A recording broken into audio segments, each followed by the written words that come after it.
তোমার হাতে এখন আইফোন আছে, মোবাইল আছে, হুন্ডা আছে, একটা যা খুশি তা করে, কি বলো তুমি?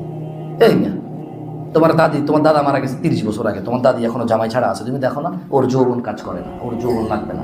আর তোমার তো ওই অবস্থা হলো ভাই, কিসের তো যৌবন যৌবন, মেয়ে দেখলে তাকায় থাকো, মেয়ে দেখলে দৌড়ে যায়, ধরতে মন চায়, ওকে ছুঁইতে মন চায়, কথা বলতে মন চায়, মোবাইলের নাম্বার ফালাই দিয়ে চলে আসো কাগজে লিখে। তুমি একটা মানে কিছু চালা করে বাপরে বা, তোমার মতো চালাক দুনিয়াতে আর নাই। নিজের কি মনে হয়?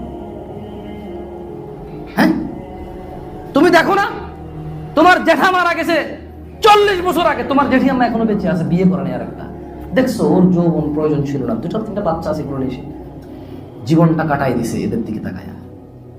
তো তোমার যৌবনটা তো এরকম, তোমার বোনের যৌবনটা তো এরকম, তোমার মায়ের যৌবন, তোমার ফুফি দাদি যারা আছে মেয়ে এরকমই তো, 40-45-50-এর পরে নিস্তেজ হয়ে যাবে, চাহিদা কমে যাবে।